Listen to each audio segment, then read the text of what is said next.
सठतिला एकादशी व्रत कथा। एक समय दालभ ऋषि ने पुलस्त्य ऋषि से पूछा कि हे महाराज, पृथ्वी लोक में मनुष्य ब्रह्मा हत्यादि महान पाप करते हैं, पराये धन की चोरी तथा दूसरे की उन्नति देखकर ईर्ष्या करते हैं, साथ ही अनेक प्रकार के व्यसनों में फंसे रहते हैं, फिर भी उनको नरक प्राप्त नहीं होता। इसका क्या कारण है? वे न जाने कौन सा दान पुण्य करते हैं जिससे उनके पाप नष्ट हो जाते हैं। यह सब कृपा पूर्वक आप कहिए।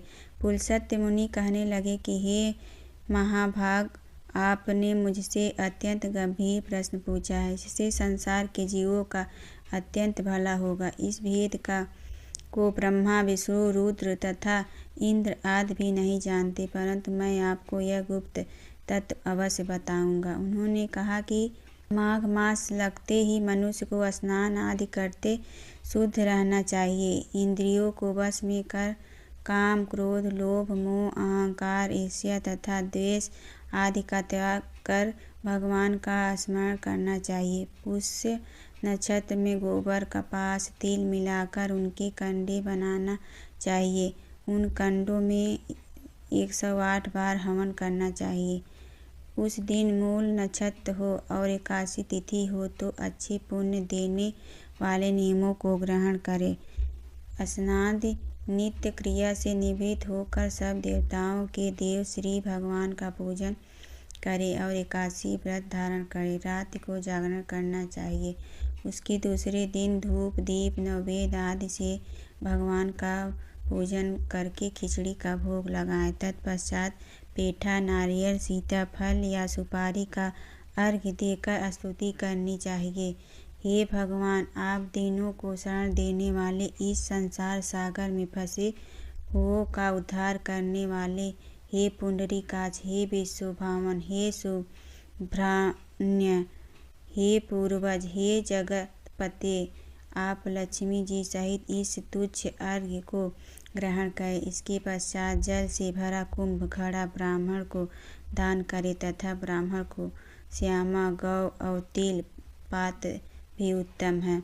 तिल स्नान और भोजन दोनों ही श्रेष्ठ है। इस प्रकार जो मनुष्य जितने तिलों का दान करता है उतने ही 1000 वर्ष स्वर्ग में वास करता है।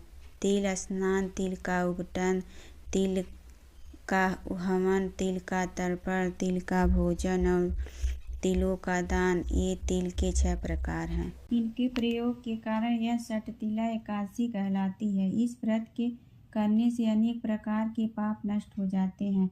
इतना कहकर पुलस्त्य ऋषि कहने लगे कि अब मैं तुमसे इस एकादशी की कथा कहता हूँ। एक समय नारद जी ने भगवान श्री विष्णु से यही प्रश्न किया था और भगवान ने जो सठतिला एकादशी का महात्म्य नारद जी से कहा सो मैं तुमसे कहता हूँ। भगवान ने नारद जी से कहा कि हे नारद, मैं तुमसे सत्य घटना कहता हूँ, ध्यान पूर्वक सुनो। प्राचीन काल में मृत्युलोक में एक ब्राह्मणी रहती थी। वह सदैव व्रत किया करती थी। एक समय वह 1 माह तक व्रत करती रही। इससे उसका शरीर अत्यंत दुर्बल हो गया। यद्यपि वह अत्यंत बुद्धिमान थी, तथापि उसने कभी देवताओं और ब्राह्मणों के निमित्त अन्न या धन का दान नहीं किया था। इससे मैंने सोचा कि ब्राह्मणी ने व्रत आदि से अपना शरीर शुद्ध कर लिया है, अब इसे विष्णु लोक तो मिल ही जाएगा, परंतु इसने कभी अन्न का दान नहीं किया, इससे इसकी तृप्ति होना कठिन है। भगवान ने आगे कहा, ऐसा सोचकर मैं भिखारी के वेश में मृत्युलोक में उस ब्राह्मणी के पास गया और उससे भिक्षा मांगी। वह ब्राह्मणी बोली, महाराज, किस लिए आए हो? मैंने कहा, मुझे भिक्षा चाहिए। इस पर उसने एक मिट्टी का ढेला मेरे भिक्षा पात्र में डाल दिया। मैं उसे लेकर स्वर्ग में लौट आया। कुछ समय बाद ब्राह्मणी भी शरीर त्याग कर स्वर्ग में आ गई।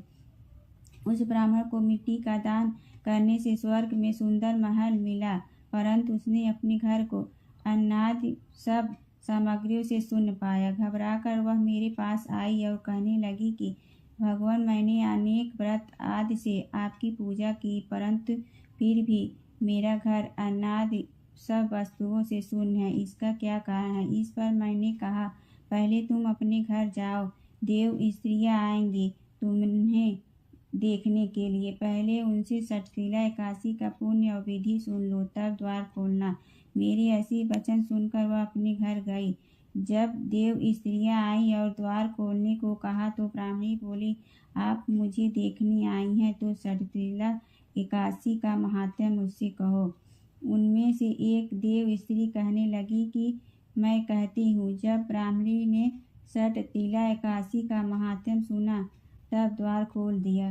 देवांगनाओं ने उसको देखा कि न तो वह गांधर्वी और न आसुरी है, वरन पहले जैसी मानुषी है। उस ब्राह्मणी ने उनके कथा अनुसार षटतिला एकादशी का व्रत किया। इसके प्रभाव से वह सुंदर और रूपवती हो गई तथा उसका घर अन्नादि समस्त सामग्रियों से युक्त हो गया।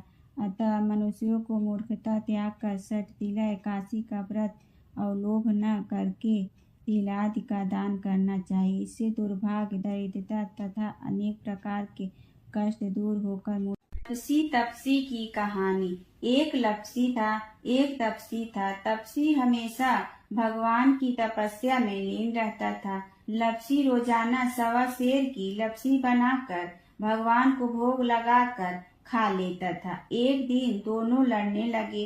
तपसी बोला, मैं रोज भगवान की तपस्या करता हूँ, इसलिए मैं बड़ा हूँ। लपसी बोला, मैं रोज भगवान को 1.25 सेर लपसी का भोग लगाता हूँ, इसलिए मैं बड़ा हूँ। नारद जी वहाँ से गुजर रहे थे। दोनों को लड़ता देखकर उनसे पूछा कि तुम क्यों लड़ रहे हो। तपसी ने खुद के बड़ा होने का कारण बताया और लपसी ने अपना कारण बताया। नारद जी बोले, तुम्हारा फैसला मैं कर दूंगा। दूसरे दिन लपसी और तपसी नहाकर अपनी रोज की भक्ति करने आए तो नारद जी ने छुपकर 1.25 करोड़ की एक एक अंगूठी उन दोनों के आगे रख दी। तपसी की नजर जब अंगूठी पर पड़ी तो उसने चुपचाप अंगूठी उठाकर अपने नीचे दबा ली। लपसी की नजर अंगूठी पर पड़ी लेकिन उसने ध्यान नहीं दिया। भगवान का भोग लगाकर लपसी खाने लगा। नारद जी सामने आए तो दोनों ने पूछा कि कौन बड़ा है, तो नारद जी ने तपसी से खड़ा होने को कहा। वो खड़ा हुआ तो उसके नीचे दबी अंगूठी दिखाई पड़ी। नारद जी ने तपसी से कहा, तपस्या करने के बाद भी तुम्हारी चोरी करने की आदत नहीं गई, इसलिए लपसी बड़ा है और तुम्हें तुम्हारी तपस्या का कोई भी फल नहीं मिलेगा। तपसी शर्मिंदा होकर माफी मांगने लगा। उसने नारद जी से पूछा, मुझे मेरी तपस्या का फल कैसे मिलेगा। नारद जी ने कहा, यदि कोई गाय और कुत्ते की रोटी नहीं बनाएगा तो फल तुझे मिलेगा। यदि कोई ब्राह्मण को भोजन करवाकर दक्षिणा नहीं देगा तो फल तुझे मिलेगा। यदि कोई साड़ी के साथ ब्लाउज नहीं देगा तो फल तुझे मिलेगा। यदि कोई दिए से दिया जलाएगा तो फल तुझे मिलेगा। यदि कोई सारी कहानी सुने लेकिन तुम्हारी कहानी नहीं सुने तो फल तुझे मिलेगा। उसी दिन से हर व्रत कथा कहानी के साथ लपसी तपसी की कहानी भी सुनी और कही जाती। ओम जय जगदीश हरे स्वामी जय जगदीश हरे। भक्त जनों के संकट क्षण में दूर करे। ओम जय जगदीश हरे। जो ध्यावे फल पावे दुख बिन दे मन का। सुख संपत्ति घर आवे कष्ट मिटे तन का। ओम जय जगदीश हरे। मात पिता तुम मेरे शरण कहूँ किसकी। तुम विनय और न दूजा आस करूँ जिसकी। ओम जय जगदीश हरे। तुम पूर्ण परमात्मा तुम अंतर्यामी। पार ब्रह्म परमेश्वर तुम सबके स्वामी। ओम जय जगदीश हरे। तुम बिंदा के सागर तुम पालन करता। मैं मूर्ख कल काम कृपा करो भरता। ओम जय जगदीश हरे। तुम हो ये कय गोचर सबके प्राणपति। किस विधि मिलूं दया में तुमको मैं कुमति ओम जय जगदीश हरे। दीन बंधु दुख हरता तुम रक्षक मेरे, अपने हाथ उठाओ द्वार पड़ा तेरे। ओम जय जगदीश हरे। विषय विकार मिटा पाप हरो देवा, श्रद्धा भक्ति बढ़ा संतन की सेवा। ओम जय जगदीश हरे। तन मन धन सब तेरा, स्वामी सब कुछ है तेरा। तेरा तुझको अर्पण क्या लागे मेरा। ओम जय जगदीश हरे। जय जगदीश हरे। स्वामी जय जगदीश हरे।